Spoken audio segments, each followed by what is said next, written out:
Now let's talk about the Ma'ulu.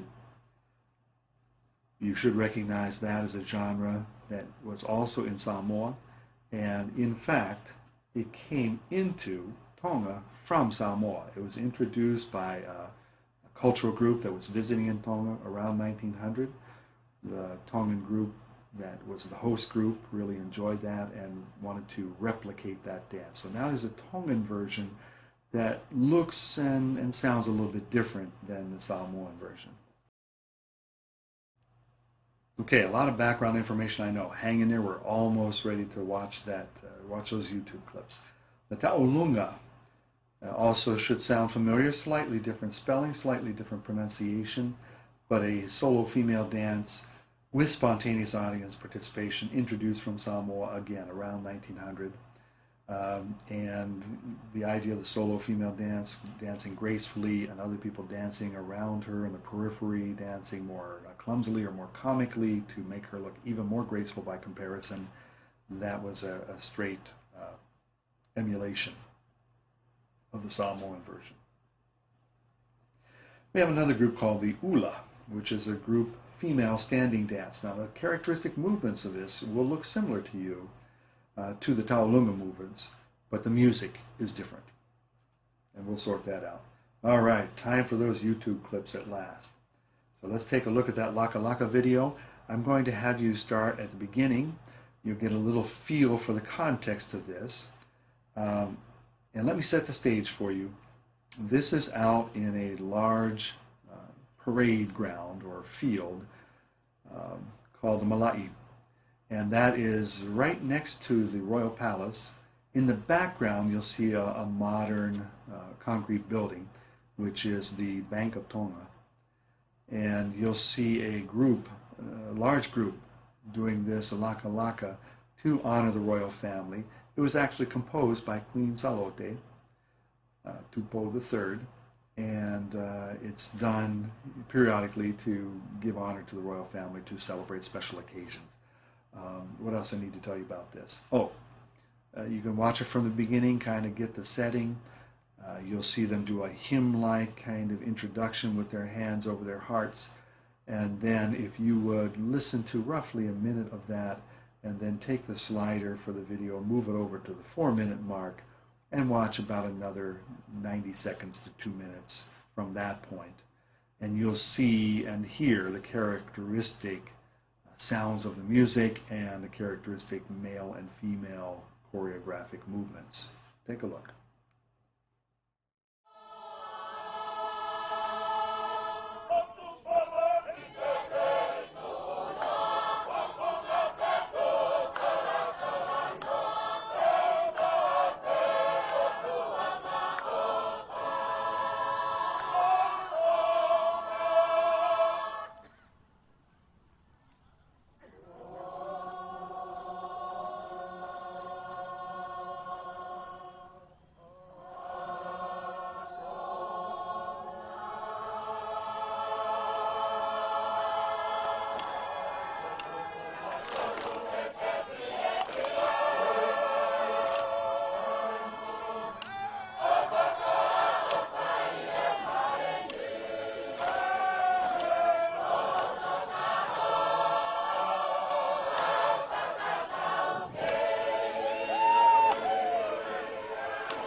Okay, so take some time to think about what makes that a combination of homophonic texture and polyphonic texture.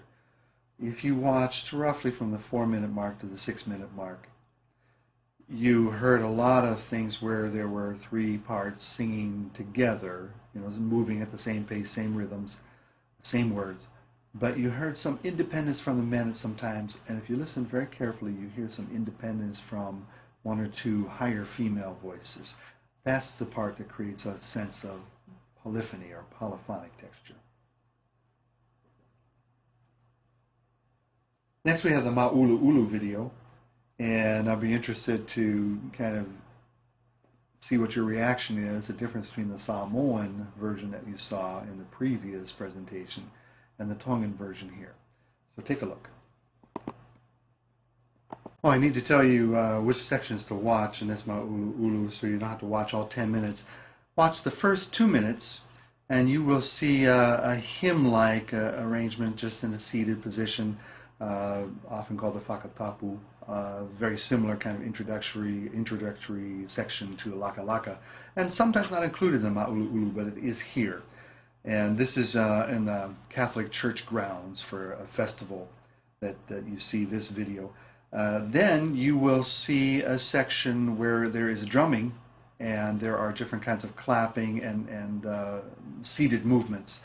And hopefully you'll see some similarities between that and the Samoan sa-sa, because the Tongan version of Ma'ulu Ulu really takes the sa-sa idea as an introduction and then goes into a choral section with movement that is similar to the Ma'ulu Ulu from Samoa.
next we come to a very interesting video displaying our Taolunga dance. And it's interesting for a number of reasons. First of all, because it's from the Miss South Pacific pageant 2007, and the contestant we're looking at is Miss Tessie Tolotau, daughter of Viliami Tolotau, who is Associate Professor of Art at BYU Hawaii. And also interesting because she won this competition over a number of other contestants from across the South Pacific. And the other interesting thing is, if you watch the first 30, 45 seconds, just to get the introduction of Tessie, and then move the slider to the 3-minute mark, because this is a fascinating video, because she does a version of the Tongan Taolunga, and then you'll see her take off her feather headdress piece and change or morph into a Samoan version. You can kind of get to see some differences in the characteristic movements. The Tongan version is more, I use the word circumspect, it's a little bit more understated, and then the Samoan version has a little bit more enthusiasm and a little more energy. And you can see that in the movement, and you can hear it in the music, some different styles of music as well. So take a look at this video, first minute or so, move over to the 3-minute mark and watch until the 5-minute mark.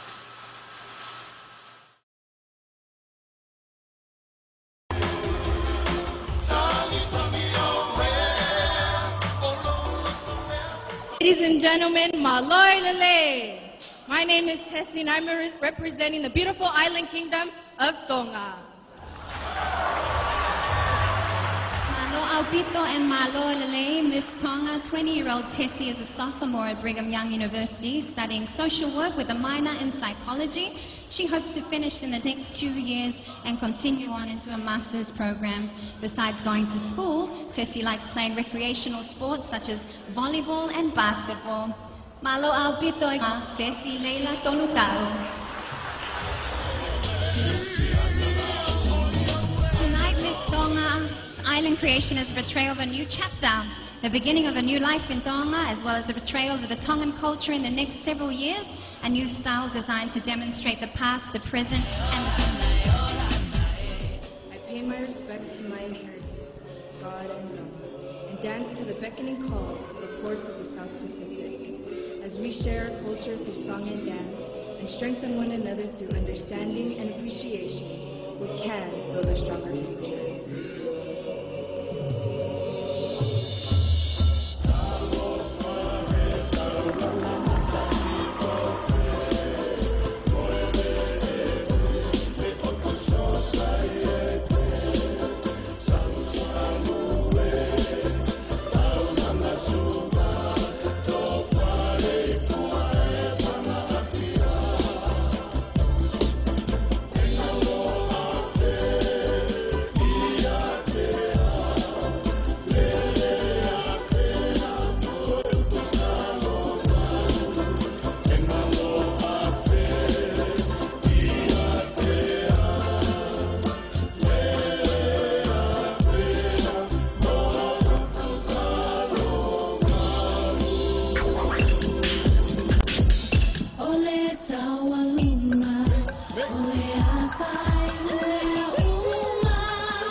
I should mention that several different times during those videos you have heard different people shout Malie. It was especially prevalent in the Ma'ulu'ulu presentation on the Catholic Church grounds in the Pea district.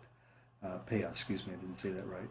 And it roughly translated means beautifully performed. So if a Tongan sees something or hears something that they consider to be very skillfully, beautifully performed, they'll shout, Malie. Now the Ula video, you only need to watch about 90 seconds, first minute and a half, and it'll give you the character of the dance and the character of the music that accompanies it. Some very energetic homophonic singing accompanied by the nafa drum.